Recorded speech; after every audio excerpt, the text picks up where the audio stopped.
real short video. What's that, archery? Oh, yeah. I'm really impressed with how good Paxton is. Just chill, man. Very nice. All right, I'm gonna share this while we're doing it. Yeah, good job. I'm gonna share this while we're getting live here. All right. Okay. We're live. What are we sharing? I'm sharing the video. See, sometimes it'll pop up immediately. You don't tell if anybody's on here, though. Yeah, it's little eyes. Right there, Yeah. Okay. All right, it doesn't matter because it stays live. Yeah. I'm gonna share it on my wall though. Okay. I'll share it on my wall too. Yes, dude. Exactly. You're so bad. All right. Hey, guys. Well, we don't have anybody yet, but we're doing our Facebook Live. Welcome to Q&A. Hey, that's right. It might have been me. You're right. This is our Q&A. Zach delivered the message Sunday, so we're going to talk about some questions that came up at Life Group and a couple other in-between services about the topic of the first week of As We Go. And it was as you go. As you go. So, no, not we. As you go. You go. So we're just going to kick it off and talk about some of the conversation around it because we didn't get any specific questions in, if through email or text, but we did have you in the small group. Yep. I had a couple conversations between services.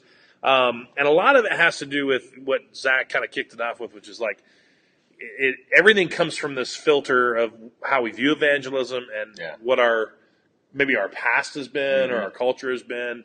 One conversation I had was really centered on the intensity of just of kind of like saving people and sharing the gospel and the intensity of kind of that.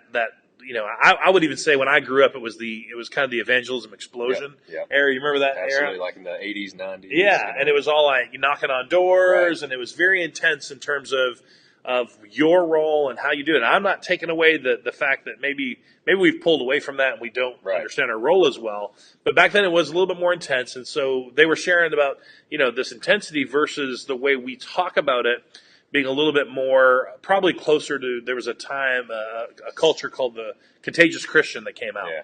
And it was a very winsome attitude, and like you create relationships with people, and because of those relationships, they ask you, like the verse you read about in Peter, we create the relationships that cause them to ask about.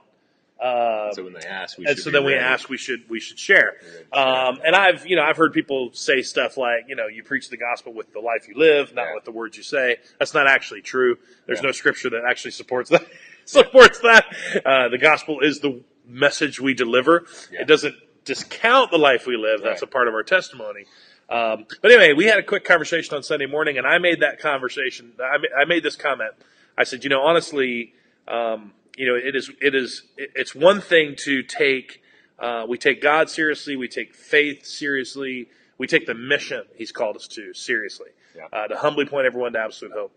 But in that, we can't take ourselves too seriously, which I think is where sometimes the tension comes or the intensity comes.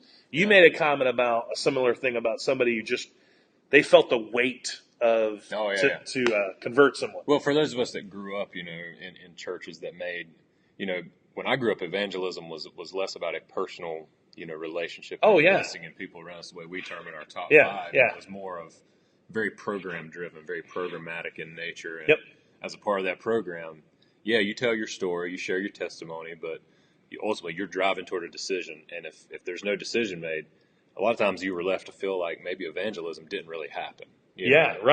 So, in our group last night, we talked about that a little bit. I was like, well, if you look up the definition of evangelism, there's never anything about a conversion actually happening. It's really about sharing your story, sharing the gospel, the good news, in some way, shape, or form. I remember going on Tuesday night, we call it Tuesday night visitation. And we talked about that.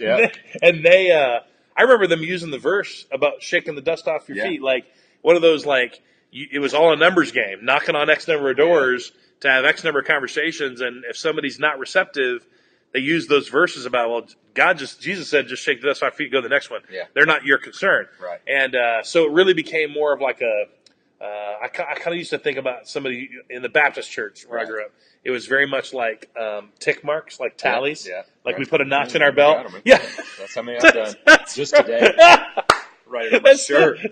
It's the tally mark of we got X number of people to pray a prayer, and it was like, Yeah. and I don't know, that did seem a little disingenuous even when I was a kid, just not really understanding, like, is that all we're.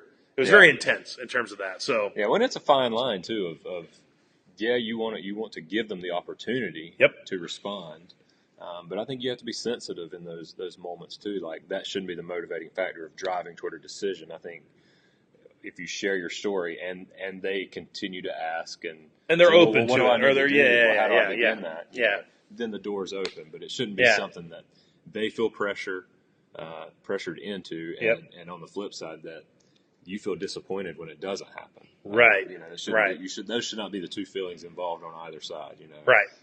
Which I'm going to address a little bit in a couple weeks when I speak about kind of our role in the top. Why we have a top 5 and our role, their role, God's role. Like, how does that?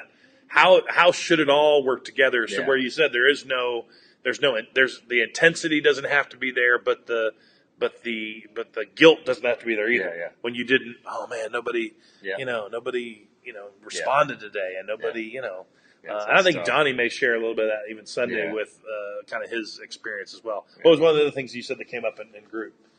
I mean, that was the big thing. We spent a lot of time just talking about, what does it need to, like, I share my story a lot, but I don't really know that I've, prayed the prayer or whatever with someone, or had anybody ask me, well, what step do I need to take? So it was just like, so was that evangelism? Was it? Right.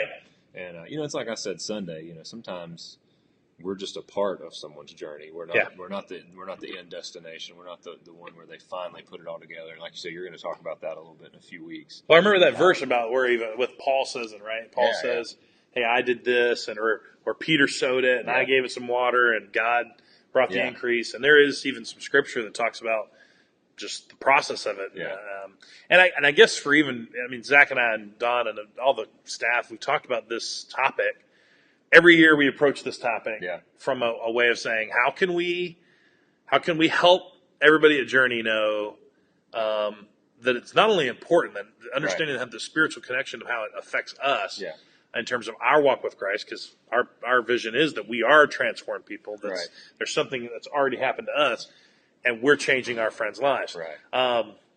For me, I look at it and go, but we want to make sure people understand it's important, but at the same time, we do not want to deliver the message that if you're not knocking on doors every night, shame on you. And if you're not, I don't even want to say if you don't have your top 5, because I already know you have a top 5. You just don't know they're your top 5. You just haven't written it down. You haven't intentionally gone, oh, that's right, God has put me in this circle of people. So, even people I don't want people to have that guilt associated with, well, I don't do that. I just want you to have an awareness and being attentive to the fact that evangelism actually is probably happening more than you know. It's probably happening poorly because you aren't being intentional about it. But you're sharing your testimony every day at work. You're sharing it with parents of school friends. You're living out your story. One of the things about Contagious Christian that people didn't like about it was the constant thing, like, well, you don't have to say it. You just have to live in such a way that causes someone to ask the question. And I'm like, I understand the heart behind that, and I agree that your life really does say probably more than your words can say. But even as Zach was saying earlier, like, there are times in which God will create an opportunity that we are to help them through a crossroads. And they may say, hey, tell me more about that, and make a decision. Even if the decision is no. Your part of your job is to help create a little bit of a crossroads, to help them understand that there is a decision. Like, this is not just just an all skate. There's a decision to be made at some point. I'm the worst at it. I'll tell you a quick story. I had somebody in my office one time. And I always end up dealing with deconversion people and people losing their faith, and I'm letting them ask all sorts of questions, and they're telling me what they've believed and not believed, but I didn't realize God was already at work in their hearts in a massive way that was already breaking down walls, and I'm just explaining stuff like normal, and at some point at the end of the conversation, I just basically was like, look, I'm not going to be pushy. your next step is to accept Christ. Right. And I said, so why don't we meet again? And, take some time to think through that. And right then they were just like, well, can we do it? Yeah. And then I was like, sure. Yeah. So again, unlike my upbringing, that might have been like pushing. Let's say the prayer. Let's do it. Yeah. I was a little more laid back and saying, this person had a ton of questions, and I'm not trying to rush them into a decision they don't really believe, and I'm not trying to do that. But it was clear in that moment that God had done something in their heart, and so they were just like, "Can we do it now?" And I was like, "Yeah." Sure. And so we prayed, and it was wonderful. And they're continuing to be discipled and growing in their faith. It's wonderful. But that's an example where I'm probably less pushy about it than some that I know. Right. But I understand that, again, going back to it, it's just an intentional, how are you intentionally living in order to see that happen? And Zach really said it well Sunday about ambassadors. Oh, yeah. And I loved your political definition, by the way. That was really good. Yeah, me, Webster. We're good. We're tight. We're tight. Well, no, I tell you what it was. I love the fact that you did that, but then you really did draw to, we are citizens of a kingdom. Yeah. And, man, I just don't think most of us really live daily like that. Like, hey, language in the Bible is a lot, but we're aliens here. We're foreigners to this culture. I think sometimes even talking with someone who is a foreigner would help you understand better what your actual makeup is like when it comes to being a follower of Christ. That we really don't. Our home is not here. Our home is not in this kingdom. We're a part of another kingdom, and we have a message to share. And so that was really awesome. So, hey, thanks for tuning in. We're going to make this quick, and we've got 2 more weeks, right, of this that we got a really great series planned. So join us for that. Ask questions in the thread. And Zach, he won't see him. I'll tell him about it. Me and Don will see him, and we'll try to answer any questions you have. Or just make a comment about maybe some of the culture you grew up in. Right. What kind of culture that was, and good or bad. Like, how did that really affect you in terms of the way you see evangelism? Right. So, awesome. Thanks, guys. Man. We'll see you again this week. Bye.